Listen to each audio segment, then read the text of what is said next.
Do it. There Yeah, you go. because The I shack. mean, but Brian, I I think mean, instead that's of, actually Pirates Cove, isn't it? That's Pirates I Cove. think it's wacky, isn't it wacky? It's if you look, it's actually Pirates Cove. It's the hallway, the first hallway you walk down in Pirates Cove. Well, I'm not going to try and dispute you on anything like that. Great.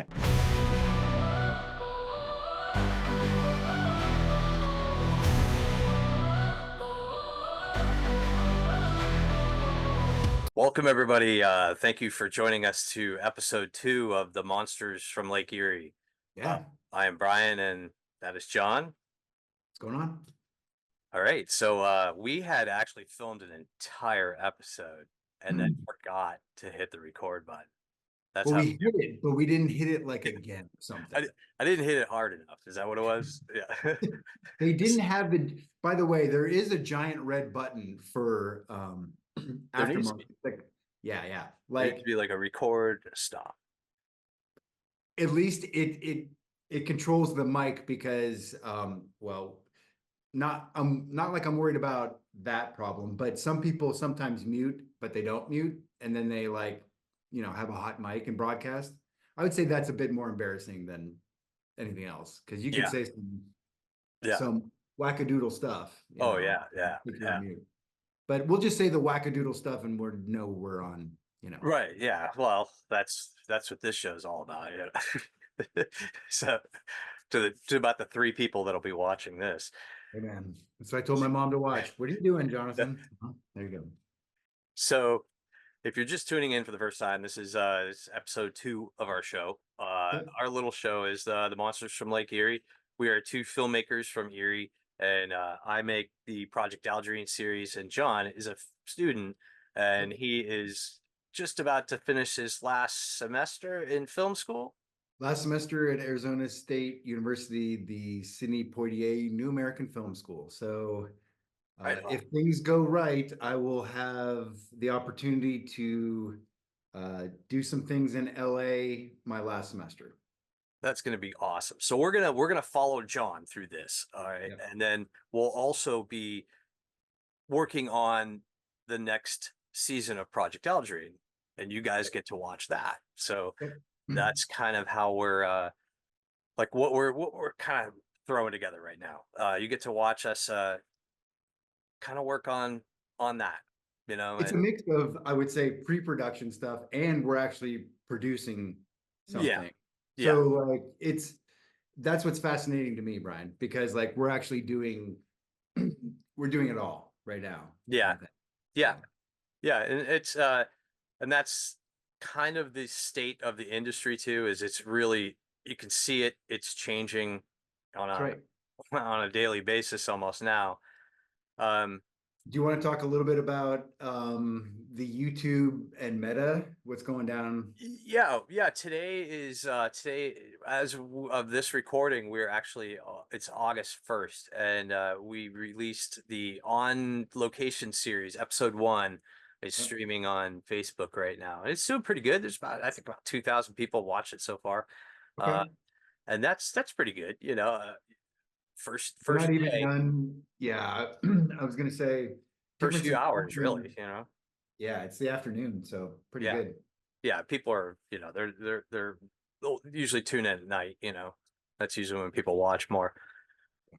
Usually watch at work. Yeah, you'd be surprised how many people watch in the morning.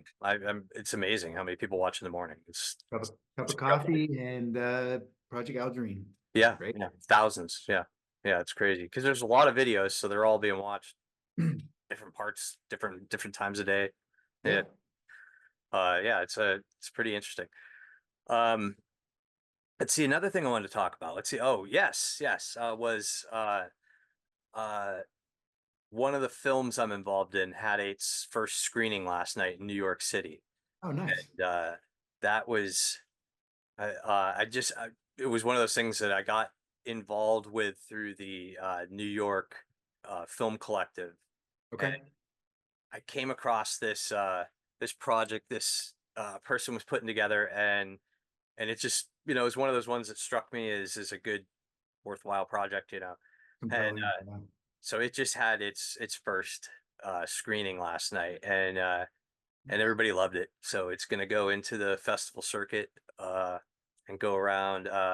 I'll give you more information on that when I'm Right on. technically, yeah, when my non-disclosure agreement is up, and No, that's good. No, it's good. That's you know, exciting because can I ask what part did you play in? I didn't play a part in it. I just helped in post-production. Post-production. I came Okay. in late. It Got was it. one of those things where it's like, I mean, the person that did this, put this together, like sold their condo to finish this film. Oh wow. When somebody's putting their house up, to That finish kind the of film, speaks. and you also got to understand this too, John, is that the person's 82 years old. Oh So, wow. and this is the first kind of like their first film that they wrote. They've been in the film industry for forever, and Right. they're known, but this is the first film that they've written, and it's a personal story. There's Yeah. tragedy, it's Yeah. heartbreak, and Sure. uh it's it's a documentary, and it's all takes place in the 1940s, early 1940s, World War II uh Okay. era. Um it's That's a fascinating time period right there. Yeah, To be in the industry and be a person, be in the industry, be a filmmaker, that kind of thing. yeah. Wow.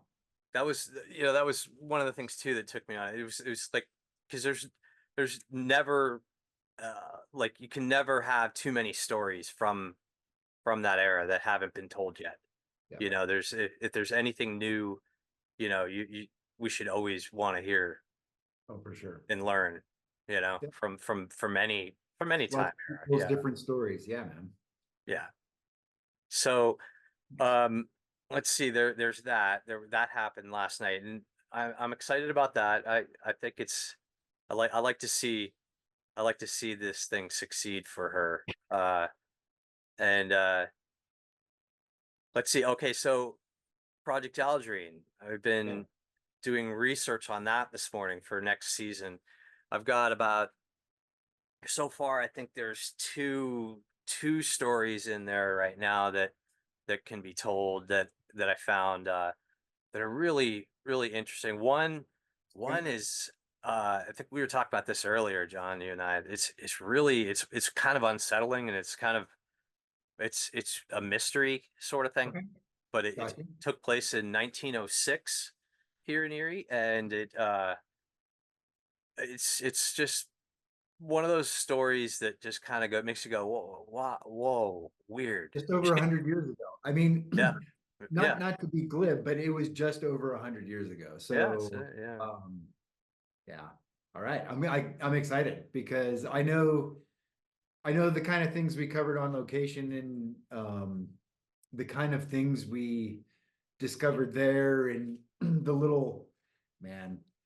Let's just say this: the past 6 weeks making on location have connected me with Erie in a much different manner than um, growing up, leaving when I was about 17, 18 years old, and then coming back after, joining the Navy, see the world kind of thing. yeah, It's interesting to connect to even places that I grew up and like played Kelso Beach. Like yeah, so many stories I didn't know about. My older family members didn't know about. So that's pretty cool. yeah, yeah. It makes it, it gives it connects you much more. My original thought was always that if some kid could learn a little bit more about their neighborhood, they're gonna respect their neighborhood a little bit more.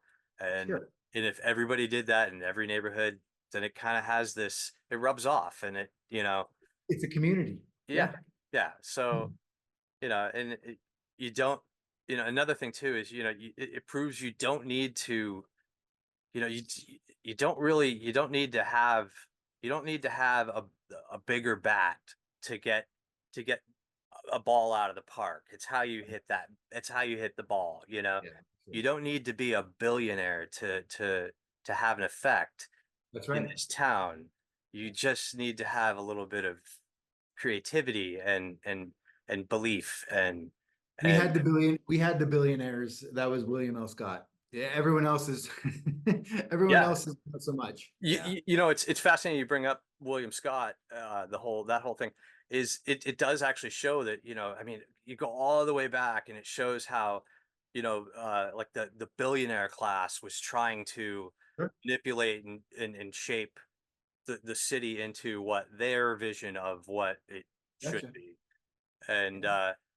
yeah, I mean, Manifest destiny, man. yeah, That's yeah, yeah. They're. I mean, it's interesting is you could still see, you know, that, you know, that what the effect from these people. You know, you sure. could still, like I was showing you. Remember that gate I was showing you, John? That Yeah. was, yeah. It's, you know, some original gate from the, you know, 1800s, and everybody passes by it every day. Nobody cares about it, that kind of thing. And it's like, to me, I'm like, wow, that, you know, imagine the guy that put that in there, and imagine Oh when, yeah. what it was like then, and what the area looked like at that time. And, you know, that's, it's, it's that take a minute to actually like stop and really look at Erie's history and kind of get it, you know, get that deep dive, you know, it's fun. It's a lot of fun. There were a lot of different ways the citizens of Erie identified themselves, like either either through their trade, like you were just saying. So like one was a mason, one was, you know, sculpture, worked in bronze, the other, I mean, when the Industrial Revolution came out, that started to change, right? Because then you had the, well, besides the World Wars kind of thing, but you know, people making cars, people, you know, it was the Industrial Revolution. Yeah, People's it role. was for here, I would say absolutely. It was like everything started with iron. You Yeah, know, if they sure. can make their tools, you know, that kind of thing. And then the railroads coming in, and, you know, the canal, the railroads, you know, everything kind of happened in a certain timeline. Sure. You know, it's fascinating how it all, you know, you know, All for comes us together. now, we can look at it like in a blink of an eye, and it's, you know, it's real easy to see. But, you know, it's, I don't know, it's still fascinating. It is fascinating because we get to go visit places where they hand dig trenches and canals to divert creeks, and you can still see the effects in Yeah, the modern right. waterways. Yeah, You yeah. know what I You can mean? So see like the sewer. Yeah, that to me is Zam, like really, really gets me yeah. there. It's you know, and especially when you see like people, a lot of people think there's no. You know, speaking of the canal, you know, a lot of people think there aren't any. There's the it's all destroyed and filled in and everything. And yeah, I mean, obviously you're not going to go You can't take a boat down it. right, but I will tell you this. Actually, there's actually a section that you could I take know. from out in Fairview almost to Girard. I mean, it's there's a Well, I section. was thinking a different section. Ooh, There's that's Yeah, fascinating. there's a section that's still. I mean, you could probably take a jet ski through there. You know, it would. Yeah, Dude. yeah. Kenny, let's do a Kenny Powers episode freaking on Take it location next on summer. location and then go in the canal. Yeah, I will yeah. actually shave my head for a mullet if we do that. How's that? Yeah, you probably have to get the ticks out of there, you know. I can't do jet skis, but like, no, I get you. Like stand-up paddleboard kind of thing. That would be, It's you know yeah, what I it's mean? I don't think you'd want to do that in there. It's really swampy, and, you know, yeah, it's nasty. All right. Yeah, it's just a section of like, you know, pretty much every drainage ditch probably out there drains into it, you know, and, you Sounds know, but sounds actually we never did this because we didn't have the skills or we didn't what do you call it contract it out, but drone footage would be another thing to become, at least for me here. I'm a little bit wise because I'm able to fly certain restrictions because we're out right. in the middle. For here, you have to, for any type of drone footage we would use would have to be from a pilot that is Part 107 cleared with the FAA. It's because this is technically a commercial. operation and we have to Yep. follow the rules just like everybody else. And Get it. so yeah, they require that the footage actually be shot by a pilot that's a professional, and you can actually take a course. I think they have a course here to do it. I thought about doing it for a while, but Yeah. I just don't have the time. Yeah. That's what it comes down to. I don't have the time to do it. And another thing too is a lot of people don't realize too is this is another thing I looked into is a lot of the areas that I would need drone footage of or that I would want drone footage of, Yeah. you can't fly legally at all, irregardless, because it's too close to the airport and Oh too yeah. close to It's the flight special. pattern. Yeah. So, the Oh, FAA puts out an app that actually, it's called oh like yeah. Before You Fly, and you Yeah. have to, it knows where your coordinates are and it'll tell you, what kind of ceiling you have and, where you can and can't fly. And it's pretty much everywhere I would need to be. So, uh, it just doesn't really, you know, it doesn't really make sense. We'll see. Yeah. I mean, I do a lot of things out on Bureau of Land Management. So like way out there. So restrictions, let's keep going. In national forests or different national parks, like you can't shoot footage unless you have explicit permits and Right. permission. Yeah. There's all kinds of permits and yeah, you have to have, yeah, insurance and yeah, it's just, yeah, I kind of understand that because people like think here you we can go. just go to Kmart or whatever, or not Kmart, but a Walmart and grab a drone and fly it up there and you're fine. But it's really, that's probably the last thing you actually want to do. Uh, yeah, you want to trust me, hire a professional for that. Yeah, that's what they're there for. Yeah. Um, let's see what else am I going to talk about. So yeah, we have a couple good stories I'm working on for. What about Erie Gives Day? Did we talk about that? We haven't talked about that yet. Well, we talked about it in the first episode Oh, that right on. the other So episode that we, Erie Gives Day coming up yeah, here on the 13th of August. 13th of August. Yeah. Okay, And and that's that, all day, right, man? well, it's all day online and then it's 8 a.m. to 8 p.m. on the telephone. Like there's a telephone number that you can call and you can say, hey, I want to contribute to Project Algerine. Yeah, Gotcha. because that's, people don't understand. Well, let's go back to the drone footage thing too. Is like, yeah, we we run on a budget of baked potato. Okay. Yeah. So yeah, Yeah, when people think of like, oh, just run down to the old professional drone flyer shop and hire a professional kind of photographer not like to that. go shoot your drone footage. Yeah, well, yeah, well, that's why we don't. Another reason why we do these on a shoestring budget. We don't have we're not backed up by large uh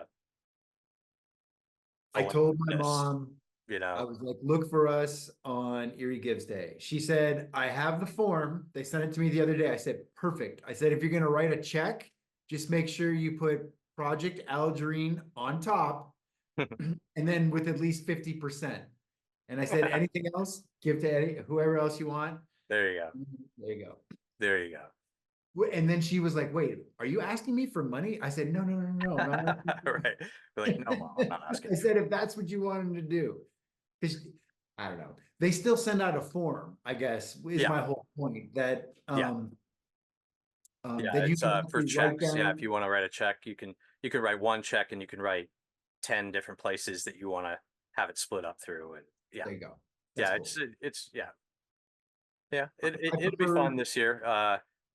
This is the first time we've ever done anything like this, so it'll be great. We'll see what we can do. We have like I said, I think I talked about this in the first episode. We have a bunch of things that we want to try to do. We want to try to get done. Uh, we have a couple really good ideas, and yeah, but they, like I said, we make, and we're used to making entire seasons on what our competitors use for their parties. I mean, yeah, I it's was gonna say, it, we don't, yeah, they they probably spend more on on parking. craft services in like a day or two than we spend the whole season. Yeah, Yeah. Uh, Yeah. It's, Proper and perspective. some people would be like, well, it shows, but yeah, that's okay too, I can tell you what, those cheeseburgers, they don't come Mhm. cheap. They don't come cheap. Yep. But Yeah, we had a great cheeseburger run. We definitely need to do a cheeseburger episode for sure. yeah, That's the thing is what we need to do is like, because now we can do, I don't think people understand too, is we can do remotely stuff where you can be mobile and I can be mobile and yeah, everybody at home can watch, but we can be yeah, at two different places at the same time. for sure. Hold on, We I can gotta send connect. my dog Let's upstairs. do that, man. I mean, like, let's connect places in LA back with places back where you are. Why not? Hold on 1 second. Give me 1 second. I gotta pause this for 1 second here. Just as long as There we go. We are back. Sorry about that. I had to run off and take care of the dog. The dog was, he, pause for the cause. yeah, the dog needed to go out. So, all right. So what were we talking about again? Great question. Just where the heck were we? We just got finished with drones, right? Yeah, yeah. We were talking about the drone thing, and I was talking about next season about Yeah. Project Algerine. I think I've got a couple stories there. Like I said, one of them is going to take us back to the Almshouse again. That's going to be fun. All right. Yeah. Okay. So we're going to see how we're going to have to handle that one. That's going to be a fun story to tell. Yeah.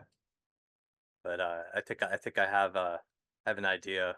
Some interesting research popped up whilst you were. Yeah, it was one of those things I was looking up. Uh, trying to think what I was looking up. Okay. Um, I was reading actually. It came up when I was reading a review of the what the almshouse people produced, what they Okay. the people living there, the patients. Okay. Um, and I was always under the impression that it was just essentially fruits and vegetables and farm Other stuff. things.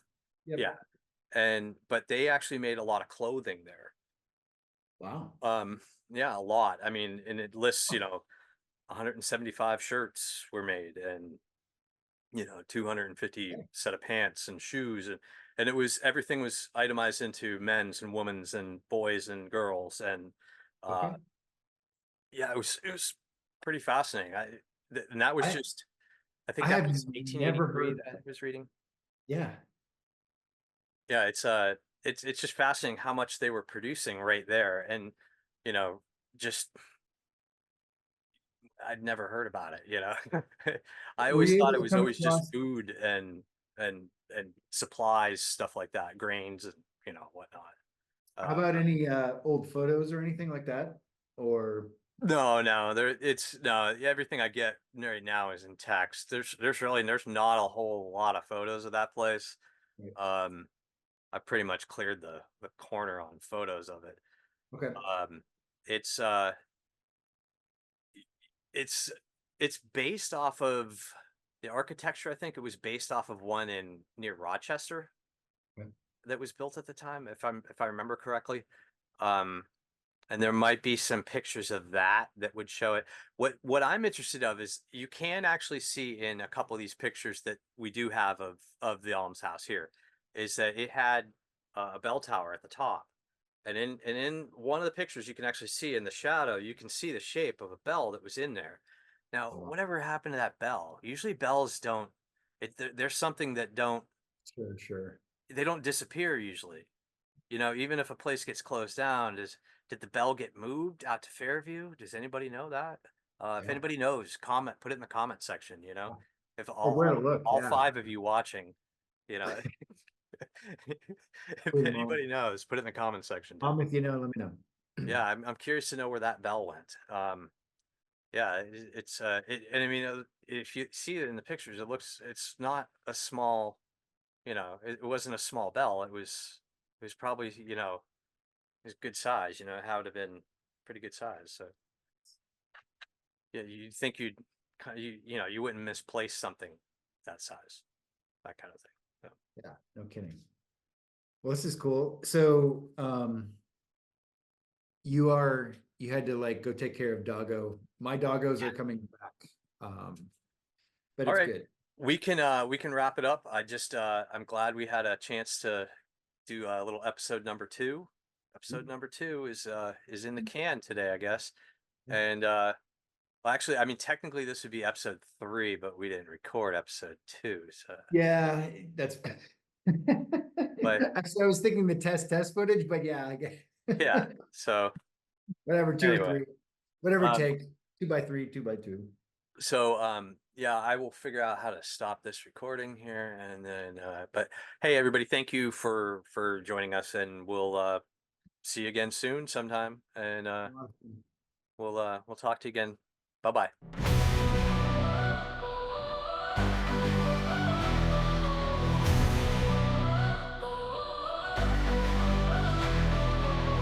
Two filmmakers from Erie town, searching monsters all around. In the night they hear the sound, footsteps echo on the ground.